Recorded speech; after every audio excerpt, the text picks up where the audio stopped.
FCPA Ahmed Abdullahi. I want to take this opportunity first and foremost to appreciate the national government, of course, with the collaboration that we are having with counties on matters health. At today's program, Your Excellency, I want to tell you that as governors, we are very much happy to collaborate with national governments on matters health. Despite health being a devolved function, there are many areas of intervention that we are going to work together to make sure that we deliver for our people. The vehicles which we are receiving today will facilitate surveillance activities in the counties, and this is one of the areas we are going to collaborate with the national government just to make sure that our people get health services which are optimal. There are many areas of collaboration on matters SHA. I want to assure you that as governors, we have taken the forefront just to make sure that we deliver. And on this SHA, Your Excellency, the only area that we are trying to request the ministry headed by Honorable Dwale is to make sure that once the counties make payments for SHA, let our people get the services required. I'm aware most of the counties, we are now paying in advance. For example, for the month of April, we have already done the payments. We would like those services to be available to our people because SHA is the way to go, and that is the only way that we are going to transform the health sector. Others, on behalf of my colleagues, we want to say that we are very happy with what we are doing together to support the health sector. And I want to assure you that as governors, we are behind you so that we transform the people through various activities. On behalf of my colleagues, I want to say thank you, and you are ready to work with your administration to support the Kenya Kwanza manifesto of the bottom-up transformation agenda. Asanteni sana.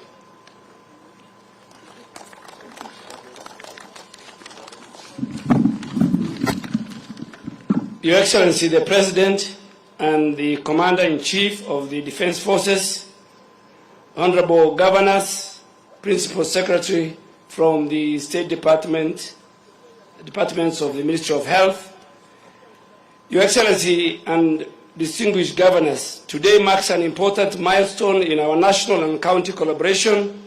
These 47 vehicles are the lifeline in our public health response in the 47 counties. We are currently managing mpox, cholera, and Kalaza outbreaks in the country.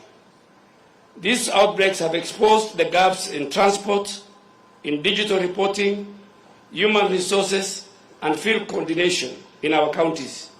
To address these gaps, we have operationalized the Kenya National Public Health Institute yesterday to strengthen the health emergency preparedness and the response ecosystem, and in line with the best global practice. On universal healthcare coverage, Your Excellency, the Facility Improvement Fund and the support for the community promoters are game changers. I thank you for championing this. Your Excellency, I want to report that in the last 1.5 months, I have got a lot of support and collaboration with the Council of Governors, and we have unlocked a lot of issues, including the health workers issue. The only remaining aspect, Your Excellency, which we want to do in order to improve on SHA and the universal health coverage is on the health workers and the entire county and national government civil servants who, when the system goes off on the 9th of every month, they have no cover while they are attending to particularly the health workers, while they are attending to our patients in our various counties. We are talking to the National Treasury, the Council of Governors, and we'll find an amicable solution so that they will still enjoy their medical cover while attending to our communities in their various health and facilities across the country. Finally, let this handover represent more than just logistics. It reaffirms our shared commitments to protecting Kenyans from health threats. Together we can build a stronger and more resilient health system for all. Your Excellency, together with the Council of Governors, because health is devolved, I want to assure the people of Kenya we are committed to bring back the hope, the trust that they will have in their health care system.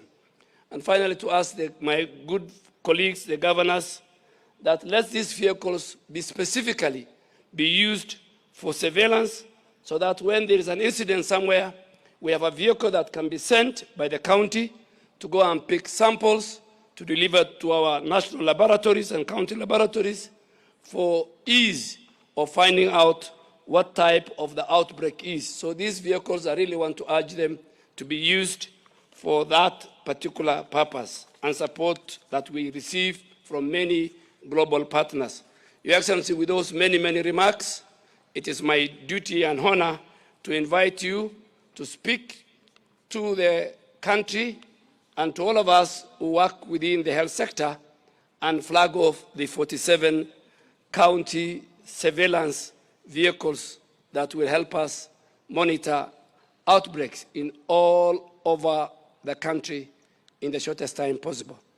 Thank you, Your Excellency, and welcome.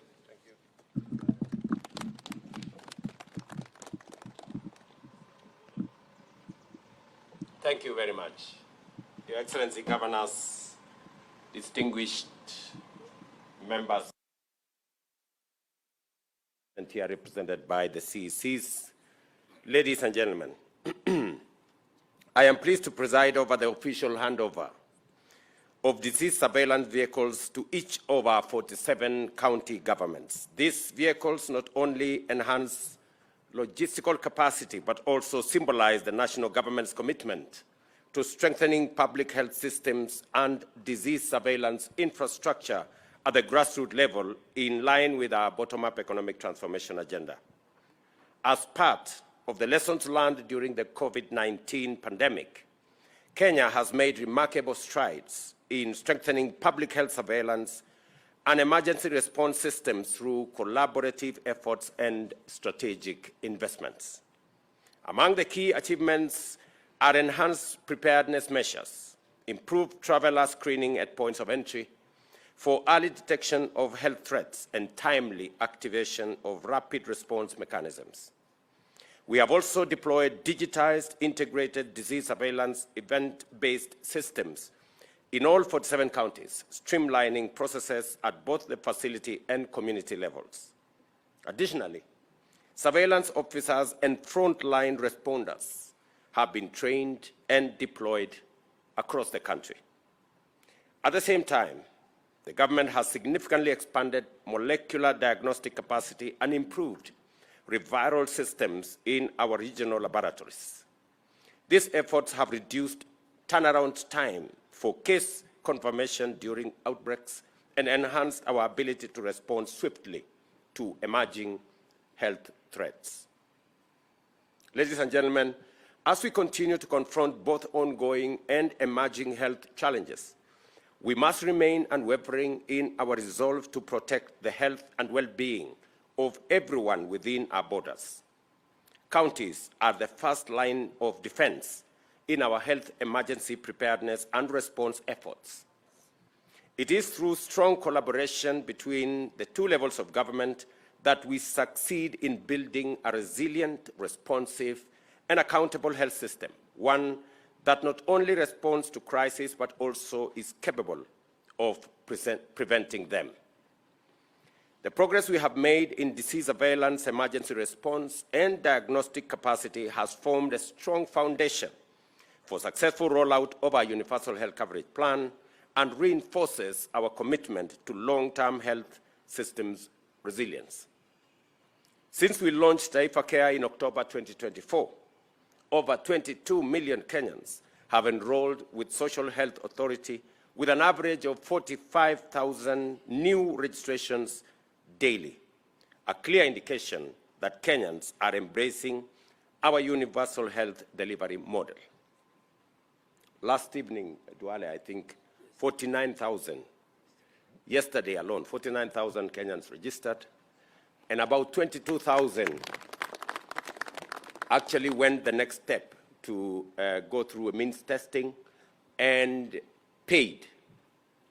In fact, I saw the numbers yesterday. 21 million shillings was paid by about 20,000 Kenyans, indicating that Kenyans have begun to understand the value of being in that ecosystem, because there are demonstrable witness statements that have confirmed what SHA is doing to our communities across Kenya. We have allocated sufficient resources to fully fund primary health care, ensuring all registered Kenyans can access primary health care services free, fully paid for by SHA. Public health facilities at level 2, 3, and 4, along with SHA contracted hospitals, should not charge Kenyans, as SHA is settling payments promptly. When I say promptly, every 14th of every month, we settle bills for the month, the previous month, every 14th. So next week, we will be settling all the bills for April. We have done so for March. There are only remaining a few cases where there are issues that needs to be sorted out, either between the facility and SHA, or between the facility and the hospitals. So we will continue to refine the payment model to make sure that we pay for services rendered. I am very proud that many of the county governments initially made a claim that was true, that public facilities were providing the most service, yet they were getting the least payments. The model has significantly changed. If you follow it now, most of the money is now being paid to public facilities, because the public facilities are offering the most services to the public. And this is the model we wanted, so that we pay for service. That is the minimum that we can expect from anybody. And I want to commend public facilities under the management of the county governments for stepping up and providing service, and that is why those facilities are being paid. I want to encourage county governments to ensure that the facilities begin to have management units under the FIF arrangement, so that these facilities, with now resources available, they can be able to provide more service. And they need a bit of supervision, so that the money that is transferred to the facilities is not used for cabro and other things, is used to buy medicine and to provide service. And I expect that our colleagues, the governors, will step up so that we can work together towards making it much more efficient for Kenyans to have medical care. Recognizing the need for skilled personnel to manage health insurance effectively, I'm informed that the recruitment process within SHA is nearly complete, with a strong focus on securing qualified professionals. As promised, staff from the defunct National Hospital Insurance Fund have been given priority in the process. Those not selected for positions within SHA will be reassigned to other roles within the public service. My assurance is that to all Kenyans is that no one will lose their job. We also have embarked on a nationwide initiative to improve the availability of essential medicines in our health facilities, ensuring that Kenyans can access the medication they need at health facilities nearest to them. To support this effort, KEMSA is being repositioned to play a central role in strengthening the medical supply chain. This is part of our broader commitment to lowering healthcare costs and enhancing access to quality care. Again, this is a point where I want to request my colleagues here that we have agreed that the refill rate of 40, less than 50% is not correct. we want to move the refill rate to 100%, and it is possible. So we have provided a facility of 10 billion shillings to KEMSA. And the CEO of KEMSA is here. I want him to confirm. We have provided a facility of 10 billion shillings to KEMSA, and they have absolutely no reason today why they cannot supply every commodity that is required by counties.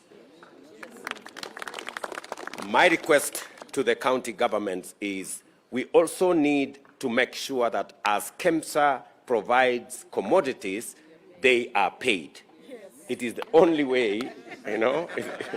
I mean, it's just what it is. You scratch my back, I scratch yours. The lawyers say quid pro quo or something. So we just have to agree that counties have to sign that as we pay their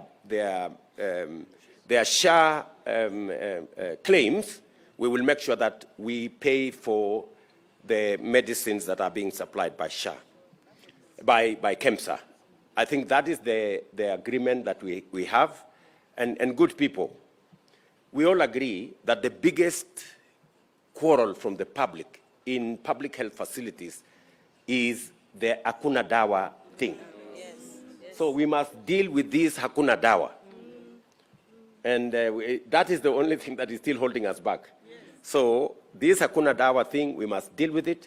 And we now have a framework where citizens can go to our health facilities run by the public sector and find the medicine that they need to be able to take care of their health. So let us work together. I think there are framework agreements that have been proposed between SHA, KEMSA, and the county governments.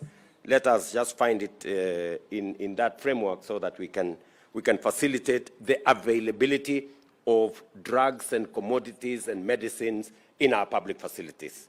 Now that we are paying from SHA direct to the facilities, there is every reason why we should make sure that the medicines are available in our facilities. Additionally, the government is leveraging digital technologies to make healthcare delivery paperless and more efficient within the next 6 months. A transformation already underway in 6 counties. We just want to make sure that fraud and treating non-existent people and supplying medicines to non-existent people stops. And technology, good people, is going to help us. So, and the rollout is going on. We are going to work with you.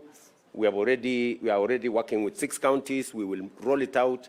Aden Duale and his team at the ministry will be working with you so that we can make sure that we control that space and make sure that there are no ghost people taking medicine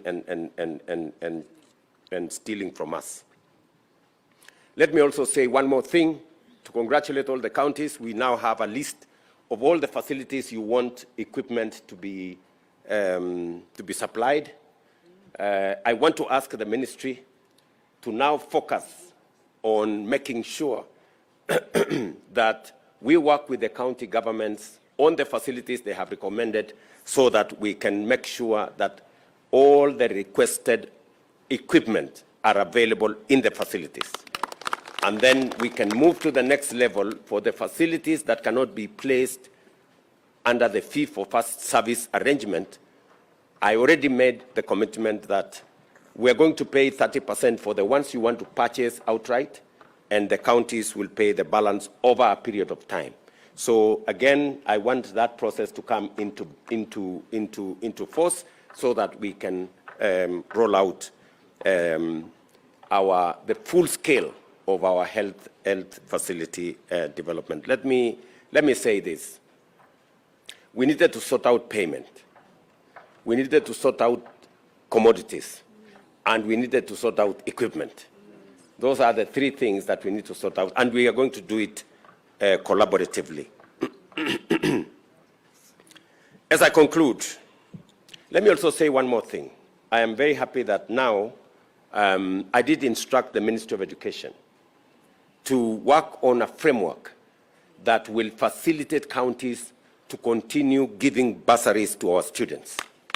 And the ministry have sat down, they have worked out a framework, and now counties can now participate in matters education by making sure that the very deserving Kenyan young people and students benefit from bursaries, both from the national government and the county government. I want to ask the county governments now, you can now sign the agreements that were initially asked by the Comptroller of Budget, and therefore we can all participate in the education of our children. As we said, the two levels of government are interdependent and we work together.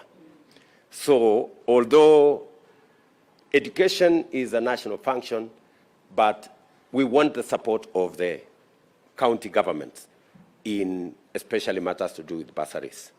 The same thing, health is devolved, but we want to support the delivery of health facilities because ultimately the children belong to Kenya. They don't belong to the national government or the county government. And Kenyans who seek medical attention do not belong to the national government or the county government. They are just Kenyans. And they expect all of us to work together collaboratively so that we can deliver on our collective mandate for the people of Kenya. And to give assurance to my colleagues, the county governors, that I have no intention whatsoever to take over any county government functions. I do not have. My hands are already too full. I have too many things to deal with. I can only play a supportive role in making sure that when counties succeed, Kenya succeeds. As I conclude, I urge all Kenyans to register with SHA. Let us move away from the burden of Harambes and the WhatsApp group fundraisers for medical bills. Together, we are building a sustainable, dignified healthcare system that serves everyone without discrimination. Thank you very much, and I'm very happy to work with you guys on making sure that we detect disease as early as we can by providing the infrastructure for surveillance, and to congratulate all of you for what you're doing in making sure that Kenyans are safe from wherever they are. Thank you very much. Thank you, Your Excellency. We'll now request that His Excellency step forward for the flagging off, joined by the Cabinet Secretary. And intermittently, as the vehicles are passing, we'll do them in order of the counties. So we'll have the Governor to join His Excellency. The rest, kindly let's remain, because we'd like to have the Governor of the county that's being flagged off. So please step back, one step. Governors, please just step back a bit. And we'll start with County 001, which is Mombasa County. So if the Governor is not present, let's have a representative and the CEC for that county. Mombasa County, that's Governor Abdul Samad Sharif Nasir, or a representative together with the CEC. County 001, your vehicle there goes. Makofi kwake.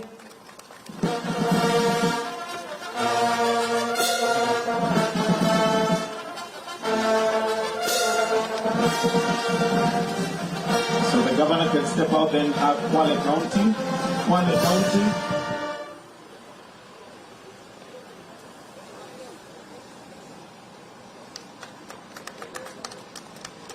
All right, Kwale County is done. Kilifi County.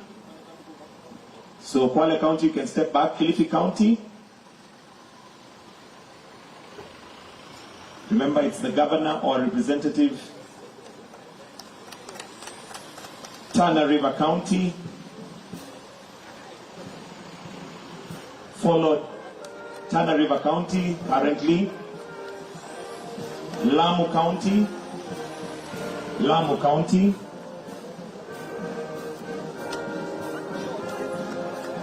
Taita Taveta County. Lamu, you may step back. Taita Taveta County.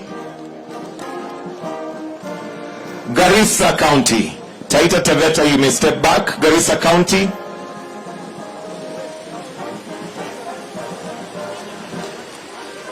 Wajir County. Garissa, you may step back, please. Wajir County. Wajir County.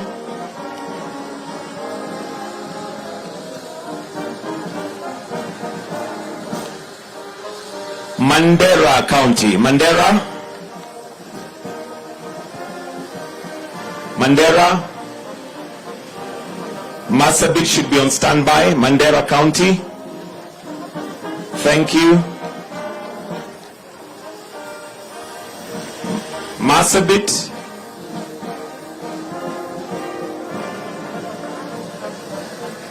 Followed by Isiolo.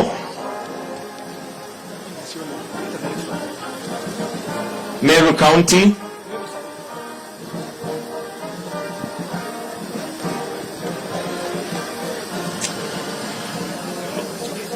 Meru County.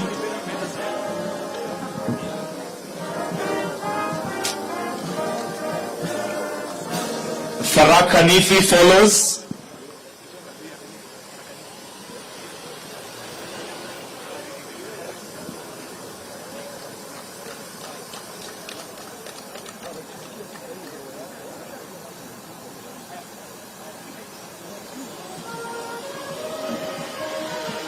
That's Embu County. So following is Kitui County. Kitui County.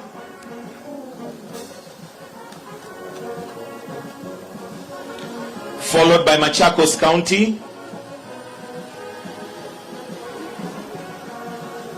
Machakos County. Then Makueni County now. Makueni.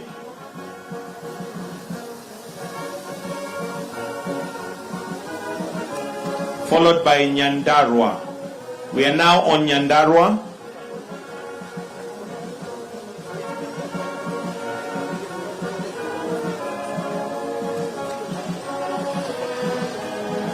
Nyandarua followed by Nyeri County. Nyeri County.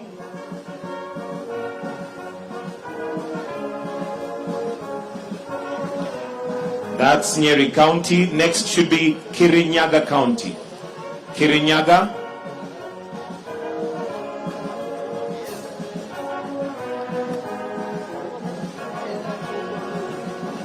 Then Murang'a County.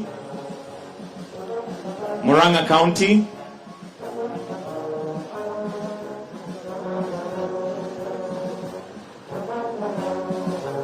Followed by Kiambu County.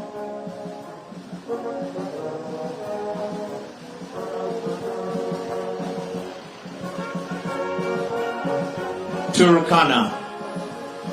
Turkana County.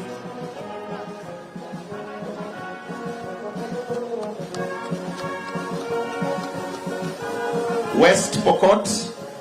West Pokot.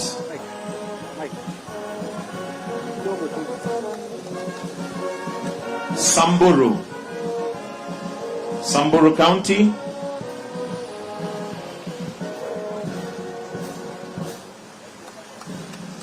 Trans Nzoia is next.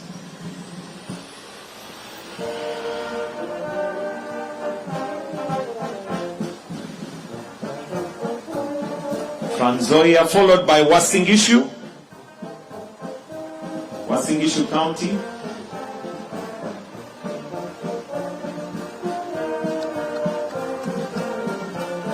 Elgeyo Marakwet. Elgeyo Marakwet. Nandi County.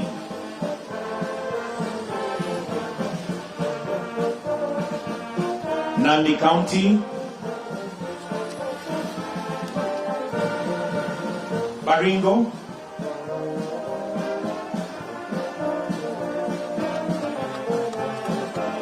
Laikipia.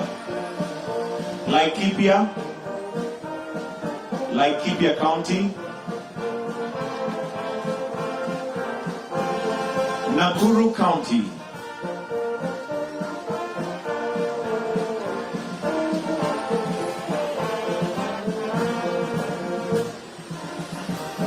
Next is Narok County. Narok.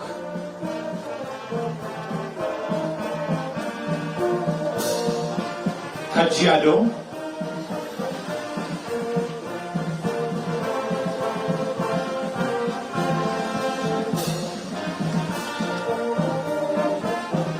Kericho.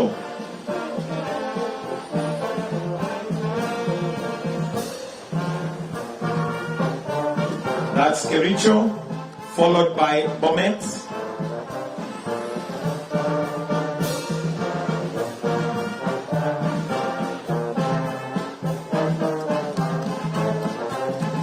Kakamega.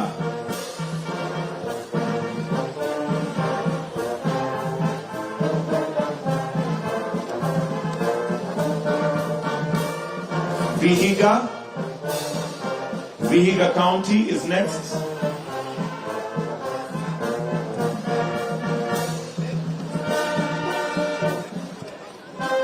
Bungoma County. Bungoma.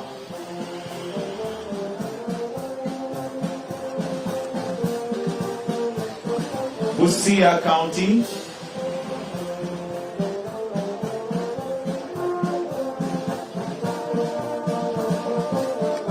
Followed by Siaya County.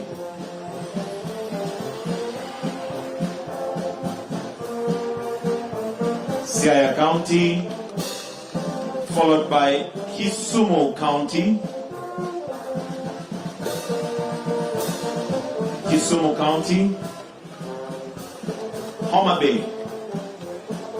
Homa Bay.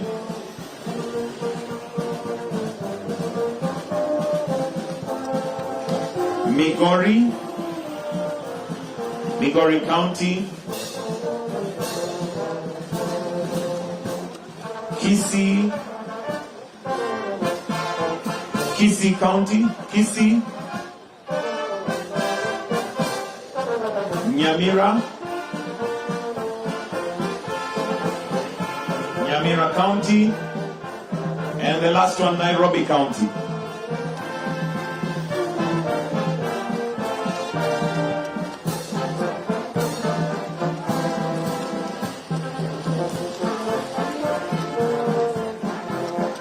Right, and we now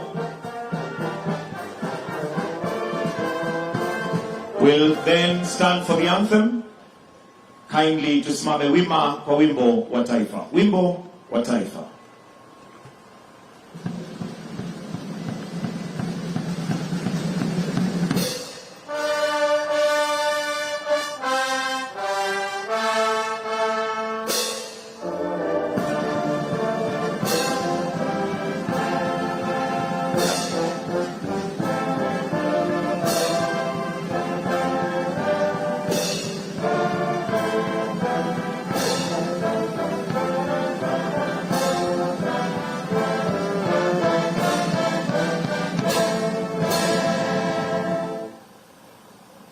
CECs to kindly remain behind and sign off the vehicles. CECs to kindly sign off the vehicle. To converge at GAPS building,